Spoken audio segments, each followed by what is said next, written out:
everybody. I'm Evie Roberts, and this is my podcast, Talking in the Dark. Welcome.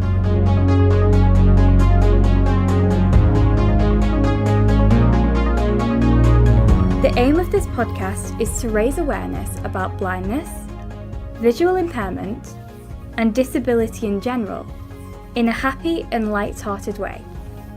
For those of you that don't know, I am blind. I was born with a condition called bilateral anophthalmia. Try spelling that one. It basically means that when I was born, my eyes didn't develop properly, so I wear prosthetics instead. The goal of this podcast is to remove some of the stigma and stereotypes around disabilities, whilst also having fun at the same time. Each week, I will be interviewing people from all walks of life, including some with hidden or physical disabilities like mine, and getting to know a little bit more about them and the lives they lead. This week, I am very excited to tell you that I will be talking to Gary O'Donoghue, who is also blind and is the Chief North America Political Correspondent for BBC News.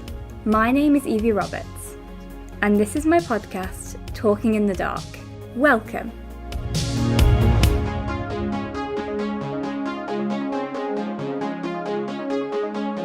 Hi, Gary.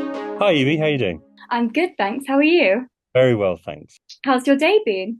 Well, it's just starting here in Washington. It's not early morning, but it's sort of middle of the morning. And so we've had our editorial meeting and we're working out what the stories of the day are. And I'm being asked that possibly to do something for the 10 o'clock news later on the race for the new House of Representatives Speaker, which is a hot political issue here in Washington this week. So things I think are going to get busier later in the day. And of course, we're all following the developments in Israel and the impact that has here in Washington.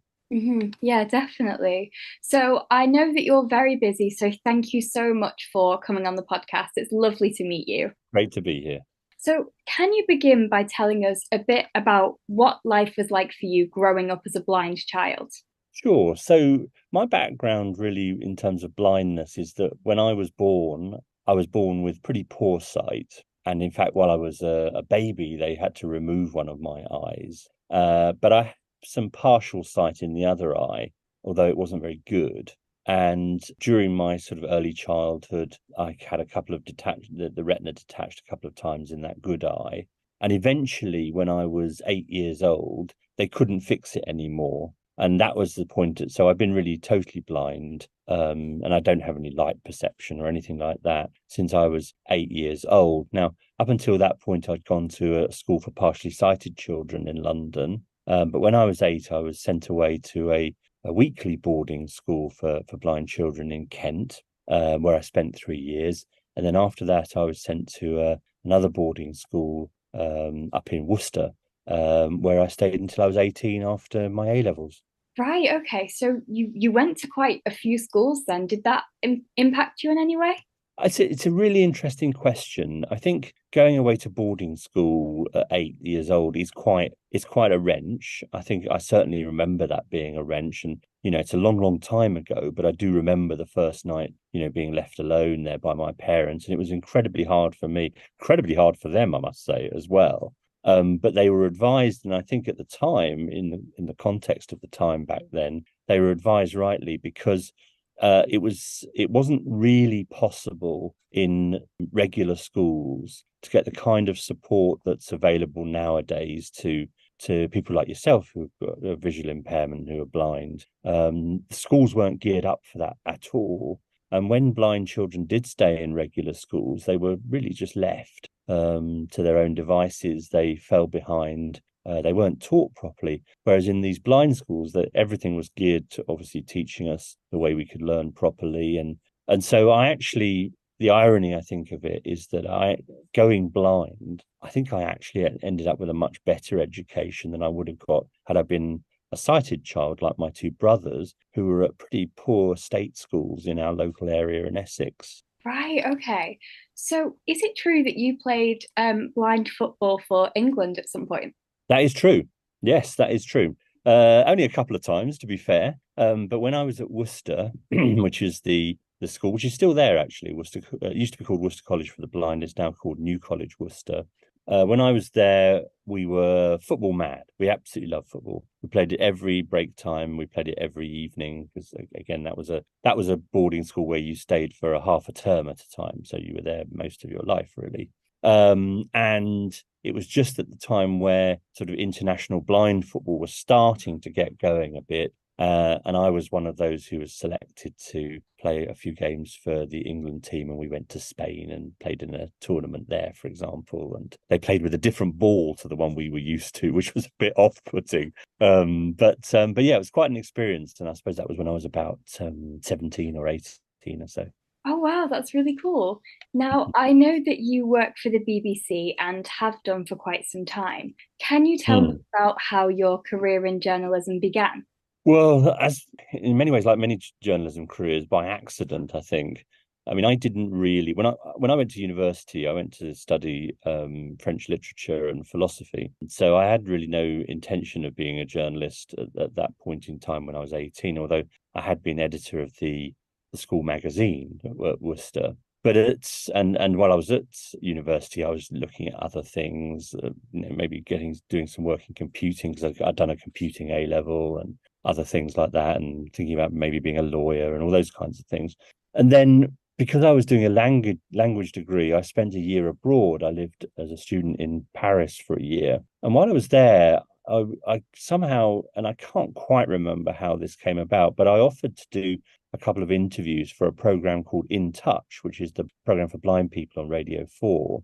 And they said yes, and I did a couple of interviews, and I brought them back, and they put them on the radio. And then, at the end of that year, when I'd been abroad before my final year at university, I managed to persuade someone to take me on as a sort of temporary researcher on one of the news programs in the BBC, which I did. And then I went back to university, and really it kind of started from there. I applied for a couple of the training schemes that the BBC use, and I was turned down, which was very difficult at the time because I felt I demonstrated, quite a commitment by that point in time. But I carried on, and there were enough good people who thought I had something to offer. And so bit by bit, after I left university, I got, a couple of month contract here and a couple of months there. And about a year after I'd left university, I ended up getting a permanent job. And that's where I've been ever since. Right, okay, that's really cool. So I know that you are now based in Washington as the Chief North American Political Correspondent for the BBC. Can you tell us a bit about this role and what it entails? Yeah, so we have what we call a bureau, which is another word for an office here in Washington, D.C. The BBC also has an office in New York and another one in Los Angeles. And our job here is to cover what's happening in North America, all aspects of it, from the politics of the White House and Congress, through the sort of social changes and the problems that America faces, be that gun violence or issues around race, issues around the cost of living, natural disasters, all these kinds of things. It's our job to cover, not just for an American audience, but for a UK audience and a world audience, because of course BBC is the biggest news organization in the world. And so my job is principally focused on a lot of politics. So I will write pieces for the website. I will appear on television, on the news bulletins. I will appear on the radio news programs like the Today program or the World at One, the World Tonight, these sorts of programs. And I will be interviewed by presenters and try and explain what's going on. And we also do features sometimes where we go out and we record interviews and cut them into a sort of nicely crafted piece that is also played out. So day to day, that's really what I do. But our sort of role as a correspondent as such is really to try and explain and analyze as much as possible. America, everyone thinks they know America. We speak the same language, but it's a very, very different place to the UK. and to the rest of the world. And of course, it's a very important place. It's, the center of world politics in many ways. What happens here reverberates all around the world, because of the sheer power the United States has. So it's a very busy place, and one that keeps us busy a lot of the time. And we're dealing with issues that really do matter. They are, questions of war and peace and life and death and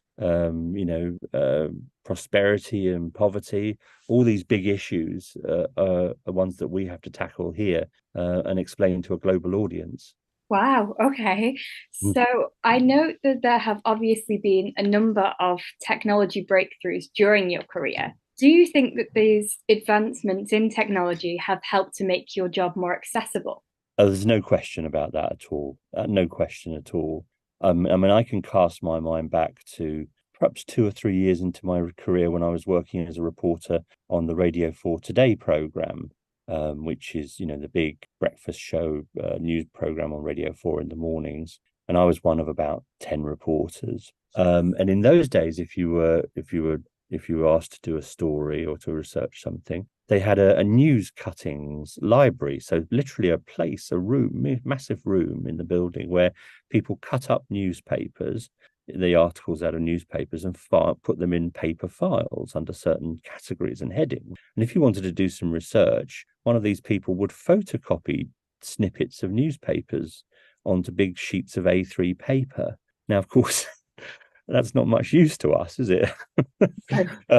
So those, and I would then have to spend time trying to persuade, another researcher to read this stuff to me before I could get cracking and on the phone and ringing people up. And it would sometimes put me a day behind. Now, it's when the PC came in first of all, and the ability to sort of search online came, and then later on, obviously with phones, iPhones and Android phones, the ability to access information independently absolutely revolutionized the way I work. It meant I could be as efficient or close to as efficient as everyone else. And that was very liberating, I must say. I mean, technology is a sort of double-edged sword, I think, for us as blind people, because, sometimes there's an advance and sometimes then stuff breaks and doesn't get fixed. And sometimes, people who write programs for computers don't write them in an accessible way or a usable way for us. So,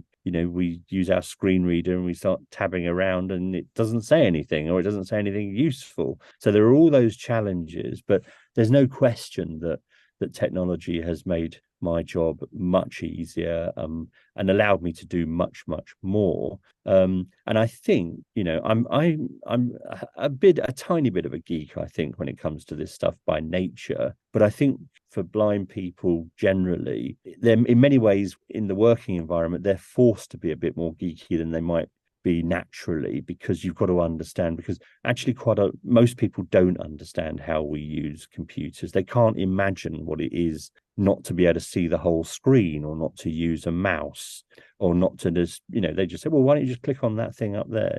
That doesn't obviously translate for us. We have to read the screen serially, from beginning to end, from top to bottom. And I think that forces us to be to take more control of our technical world. And for a lot of people, that's not that easy. But I think it's one of those inevitable things you have to do as a blind person. It's sort of grit your teeth and actually understand the technology. So when there's a problem, you can at least start by doing your own troubleshooting, if that makes sense. Oh yeah, definitely. I would say you're completely right that you do have to sort of learn your way around technology. I have lots of sighted friends, and they're all sort of fascinated by my screen reader on my phone and my laptop, which Yes. I have at quite a fast speed. And one of my favorite things is the reaction that my friends have when I show them my screen reader, because they literally can't believe that I'm able to use a phone. Yes. No, I mean, I promise you get that with adults as well.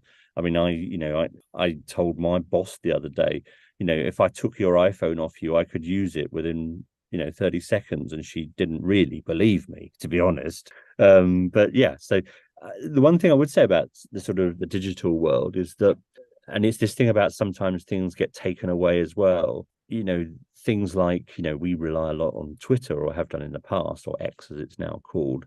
And because of the upheavals there, a lot of the accessibility has disappeared. And certainly what we call third-party applications, other people who write Twitter applications with an accessible kind of view in mind, have been forced out. So sometimes there are backward steps. And also with social media, it is, because we, as I say, we read stuff in a linear fashion. We can't really scan in the way sighted people do.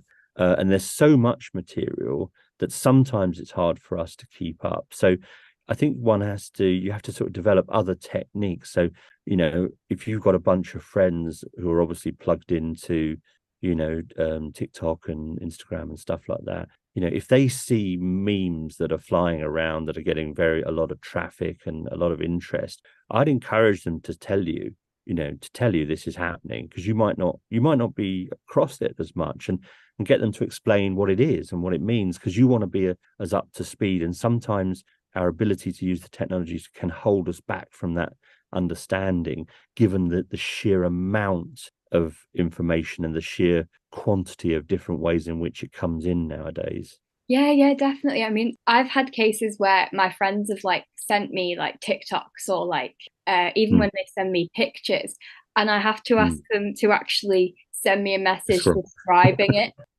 Yes. Yeah. No, I think that's nice. And of course, friends will do that, so that's great. And I think you'll find over time you'll know which people get it. If it's a difficult phrase, get it, but I hope you know what I mean. Some people get it and some people don't when it comes to blindness. And when you find the people who get it, hang on to them. Yeah, I totally know what you mean about that. There are just people who it just seems to click with them, and I always stay very close to those people. Absolutely right. Absolutely right. So I would imagine that the world of journalism is quite unpredictable and fast paced. How do you deal with those elements? Well, that's partly what we were just talking about now. I mean, most correspondents, me included, has a dedicated producer working with them. So I have a producer. In fact, the chap who was just in here a moment ago, Rod, he's working with me at the moment, and he's kind of, it's his job to keep me up to speed with information and the requests that are coming in for me to do, and to manage my time a bit in that sense. So that makes life a little bit easier for me. Otherwise, I do my best to watch and listen to as much as I can. I'm quite sort of ruthless about choosing, for example, which news podcasts I listen to, because there are a million of them, right? You can't listen to them all, but I carefully pick the ones that I listen to, and I make sure I put the time aside to do that. I make sure, here in the United States, we've got quite famous newspapers like the New York Times and the Washington Post and the Wall Street Journal. I make sure that I have those, on my favorites on my internet browser, so I can get to them quickly. And sometimes I use what's called an RSS reader, which is a sort of a program that goes out there and grabs articles from news sources and puts them in a very accessible sort of interface, so you can read them quicker. So one of the things, for example, with my producers, I say to them, don't send me a link to an article. Go to the article, copy and paste it, and send it to me in the body of an email, because I can read it. It saves. It's not that I can't go to the website and read it. I can, but it saves me time. And time is the issue when you can't see. You're always trying to make up time on, other people, because basically you can do things faster if you can see, largely. So anything that sort of cuts down the time, I do. And I, encourage people I work with to think in that way. But you bump up against other technical problems. I mean, I'm sure you're aware of, PDF documents and how sometimes they can be an absolute pain to read with a screen reader. Sometimes they're great if they've been authored properly. So there are always, but there are increasing numbers of tools. So, and artificial intelligence is going to help in this way a lot. I don't know if you've been trying out the Be My Eyes AI tool that they've got, but it is now incredibly powerful when it comes to describing and reading stuff quickly, and in a detailed way. So I think a lot of things are there are going to be a lot of tools, and the challenge for us as blind people will be to work out which tools we need rather than just trying to use them all. Which are the most effective in which situations, and have those to our fingertips, and know how to use them properly and quickly to keep up. Because I'm sure in a school environment, as a blind person, you're paddling under the surface furiously the whole time, aren't you, just to keep up? Yeah, I mean, I've been blind since birth, and I read Braille. Mm. And so I used to have a Perkins Braille. I don't know. Do you Mm. read Braille? Yes, I'm a big Braille fan. I was taught it as soon as I lost my sight, and I think it's an absolute. I wouldn't say essential, because I know blind people who work without, but the numbers of blind people who are employed. I mean, the numbers of blind people who read Braille is very small, but the numbers of those who are employed who are Braille readers is much higher, and I think that tells you something. I think Braille Yeah, is essential if you can have it. Yeah. yeah, definitely. So yeah, I started off with a Perkins Braille, which for my Mm. listeners, I can only describe it as it looks like a typewriter. And then I got and I mean, it was great in a primary school setting where class was never silent because it was heavy and it was loud. But when I got to high school, we were like, okay, we need to get something more portable. And so I got a Braille Note Touch, which I'm currently reading my questions off of. And I totally know what you mean about sort of always furiously trying to catch up, because I am so quick at typing now, like taking notes in class. I have Yes. to learn to be a really quick typer just to be at the same level as all my classmates. Absolutely. And I think I don't know if you use grade two Braille, but one of the great things about grade two Braille, if you're using a Braille keyboard, not on a Perkins nowadays, but is that because it's grade two, it's a shorthand. And so, for example, if I go to a press conference, I take a Braille. I haven't got the Braille note, I've got a different one, but very similar. And I can hang it around my neck on its strap, and I can take pretty much verbatim notes because I'm typing in Braille. And that's at a time when a lot of my colleagues, journalistic colleagues, don't do shorthand anymore. So they struggle to keep up taking quotes down. Yeah.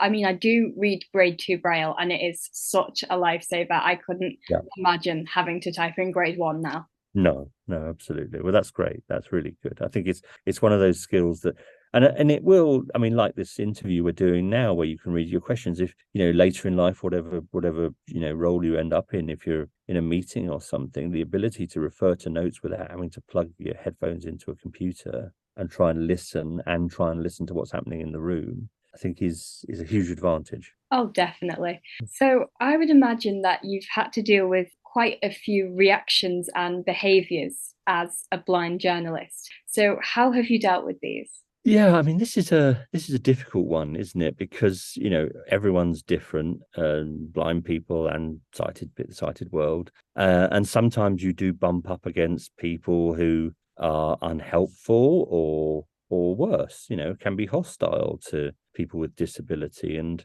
it's very upsetting when it happens, and very difficult when it happens. I think. What do I think? I think that one of the other things I talked about technology earlier. One of the other things as a blind person you have to sort of work on over time, and I don't claim to be anywhere near perfect at this. I'm certainly not, but over time, I think one has to sort of consciously work on one's own resilience. And what I mean by that is to not to try your best not to get knocked off course by negative experiences. Now, there's nothing wrong, I'm not saying anyone should ignore them or pretend they don't happen. You can't.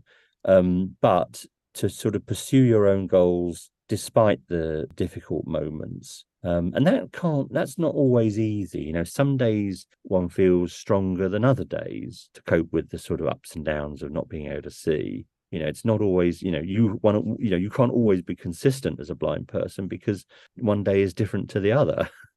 But I think, if you feel you've come up against a barrier, you have to choose how best to navigate it, how to go around. And I mean, a sort of not a physical barrier. If you've come up against a barrier put in place by people as a sort of, they don't want you to do something, don't want to let you do something, or are making life difficult, you have to work out the best way around that. And most of the time that's going to be, talking to someone else or thinking of a different approach.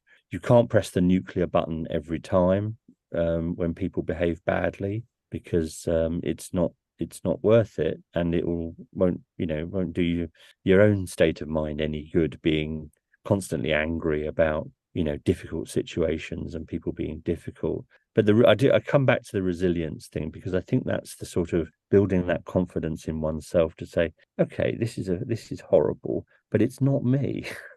This is them, not me. This is their problem, not my problem. This is an attitudinal problem from that side, not from mine. And then working out the best way to deal with that. And it's not easy. I think things over my lifetime have improved. I mean, it was when I started working, Evie, it was still possible for an employer to say to a blind person, I'm not employing you because you're blind. That was legal in those days. So we've moved on from there, but that doesn't necessarily mean always that attitudes, that they take a lot longer to move on. They take generations in some ways to change. We've seen that with attitudes to women, attitudes to ethnic minorities. They don't think these things don't change overnight. But you have to deal with what the world offers you, and doing that in a sort of can-do way, and having your own resources to fall back on. And one of the things I really rely on, I don't know if this is something you have, but I have a couple of 2 or 3 blind friends who occasionally, we get together and we have a real moan about how stuff that's happened, because having a real moan to people who get it, who have experienced it themselves, can be very, very refreshing. Rather than bottling it up. But so that's one of the things I've found very useful over the years. And then you sort of feel better after that, because that at least someone in the world has understood what experience you had and how it made you feel. Now that all sounds very sort of frightening and scary, and I don't mean to say that, because most of the time and most people are fine. They vary on the scale of getting it, as we were talking about earlier. But most people aren't malign. Most people have good intentions. So, I'm not in any way trying to suggest that this is a day-to-day battle.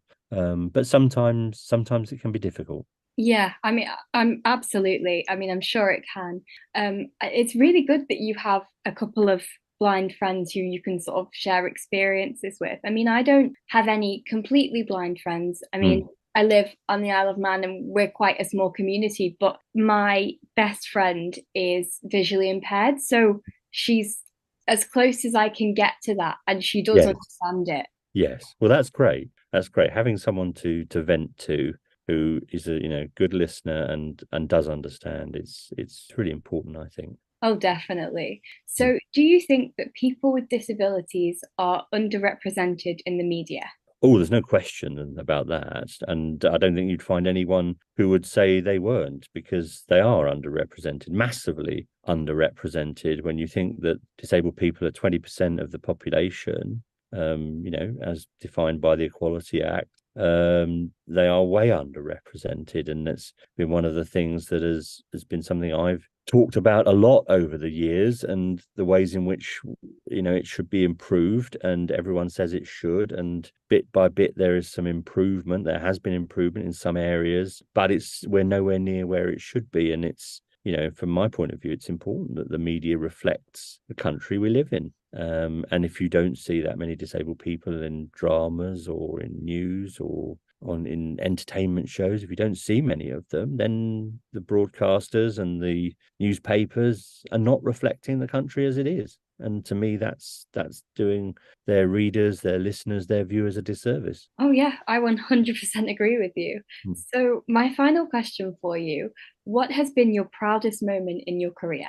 Oh, gosh, wow. I think that's a good question. I don't know there are a few things I could point to.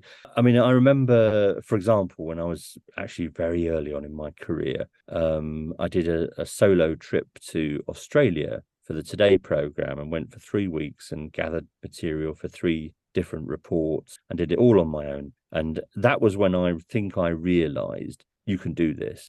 I think I realized I could do this. And that I came back and I felt and they loved the pieces. They played them on the Today program, and I just thought, yeah, okay, I can do this. It was also a very proud moment for me, realizing actually in the 2016 election here in the US, I was in New York, where Hillary Clinton's what they call a watch party, where they have their sort of headquarters for the night on election night.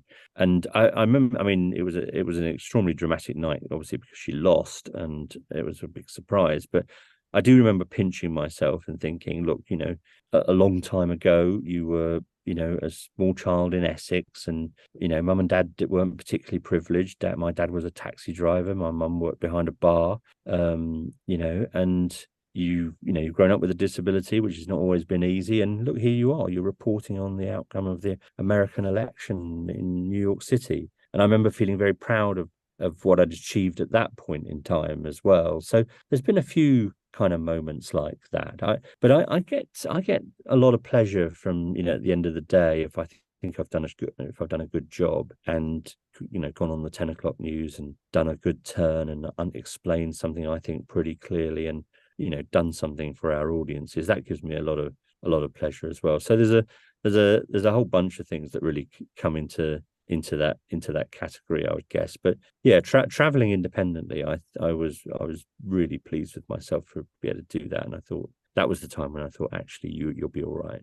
Yeah, that's really cool. I mean, how did you find traveling independently? Well, I mean, you develop a range of techniques, don't you? I mean, I fly back and forth all the time from here to London, and and I ask for assistance like anyone else. And you've probably seen on Twitter the battles that disabled people have in airports all the time, of being treated like luggage and like cargo, and being left and ignored and stuff like that. So you develop techniques, but I mean, for example, when I was in Australia, I would use taxis like everyone else, for example, to go from this interview to that interview. But I would say, if I found a really good taxi driver, and I don't mean a good driver, I mean someone who had information and knew about the place and knew stuff, I would hold on to their number and make sure I rang them next time, because I knew that I would get something extra than just a ride. I'd be able to get him to tell me stuff that would be useful,